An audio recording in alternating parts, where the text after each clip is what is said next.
राम।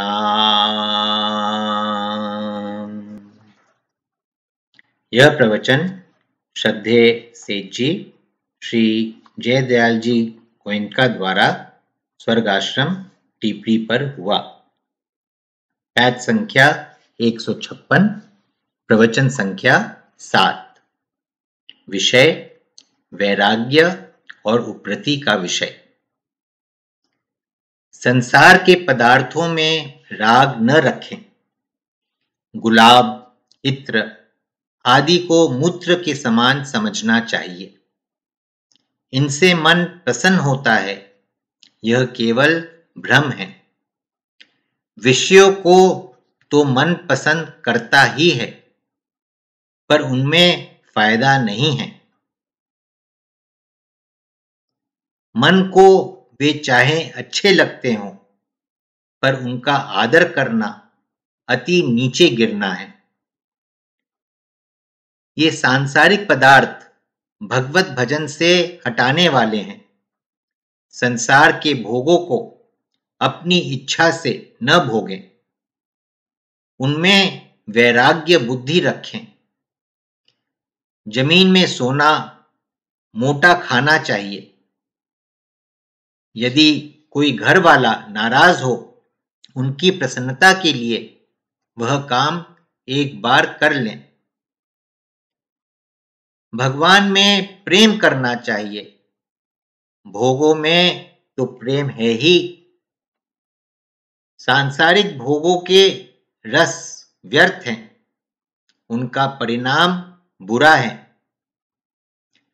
लक्ष्मीनाथ जी नाम के साधु बड़ी तपस्या करते थे। शहर से 3-4 दिन तक की रोटी मांग लाते थे। वे कड़ी हो जाती थी। नहा धोकर आते, तब पानी में रोटी भिगो देते थे, फिर उसी को खा लेते थे। इस प्रकार वे बड़े मस्त रहते थे। खूब भजन करते थे। सवेरे के समय सूखी रोटी मांगते थे। उनका शरीर बड़ा दुबला पतला था। वे कहते थे कि हम रोटी से गृहस्थियों के पानी को सुखा देते हैं एवं अपने पानी में मिला लेते हैं। मंगलनाथ जी की मंडली में रहते थे। यदि कोई कहता कि महाराज वह साधु मर गया, तो आप कहते, अरे साधु मर गया तो क्या उनके भी घर बार है?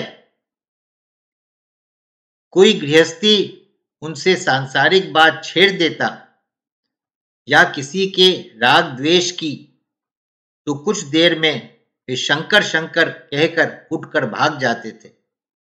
फालतू बात यदि कोई करता तो झट भाग जाते थे। जब वैराग्य का नशा चढ़े तब आनंद आवे। याद रखना चाहिए कि वैराग्य में भोगों की अपेक्षा लाखों गुना अधिक आनंद है। भोगों का रस भुला दे, फिर वैराग्य में रस आता है।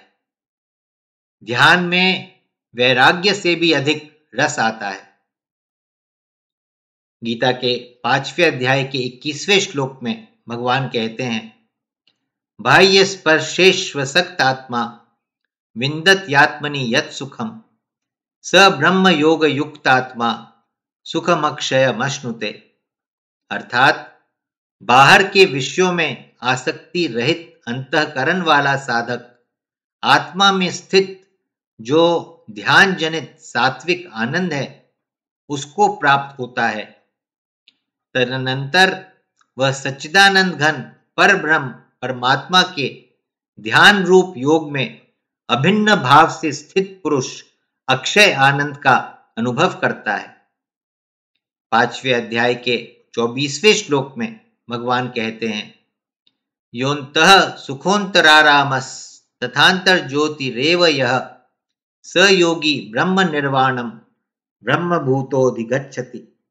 अर्थात जो पुरुष निश्चय करके अंतरात्मा में ही सुख वाला है, आत्मा में ही रमन करने वाला है, तथा जो आत्मा में ही ज्ञान वाला है वह सच्चिदानंद घन परब्रह्म परमात्मा के साथ एक ही भाव को प्राप्त सांख्य योगी शांत ब्रह्म को प्राप्त होता है। इन दोनों श्लोकों में आनंद भरा पड़ा है। ये निराकार के श्लोक हैं। शास्त्रों में तो निर्गुण और सगुण दोनों को आनंददायक बतलाया है। दोनों में ही बड़ा आनंद आता है। यह एकदम प्रत्यक्ष बात है कि भोगों से अधिक सुख वैराग्य में, वैराग्य से अधिक ध्यान में और ध्यान से अधिक भगवत प्राप्ति में है। ऐसा शास्त्र और महात्मा कहते हैं। संसार के भोगों से स्पृहा रहित होकर विचरना चाहिए। गीता के दूसरे अध्याय के 71वें श्लोक में भगवान कहते हैं, विहाय कामान यह सर्वान पुमांश्चरति निष्प्रिय निर्ममो निरहंकारः स शांति मधिगच्छति।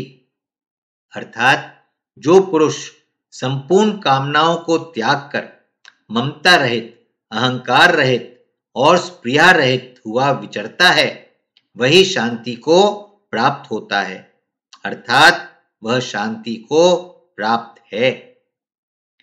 एकांत में बैठकर मन से यह कहे कि तू क्या चाहता है, फिर उससे कुछ नहीं चाहता कहलवा ले। फिर पूछे शरीर का निर्वाह कैसे होगा? उत्तर कोई परवाह नहीं। कोई चीज अपनी नहीं है। जो अपने साथ में नहीं जाए वह अपनी कैसे? इससे प्रत्यक्ष शांति होती है, चाहे जिस तरह मन को मना ले। चूरू में एक महात्मा थे। वे सवेरे ही सूखा टुकड़ा खाते थे। मन से पूछते कि क्या चाहता है, फिर कहते यह मीठा चाहता है, तो कहते इसको थोड़ा देंगे, इसलिए चुहाड़ी दे दो। नारायण नारायण नारायण श्रीमन्नारायण नारायण श्रीमन्नारायण नारायण श्रीमन्नारायण नारायण श्रीमन्नारायण नारायण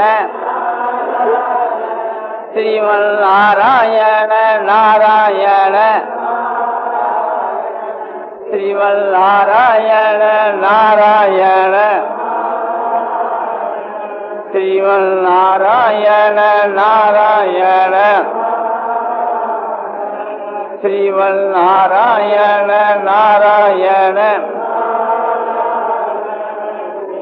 नारायण नारायण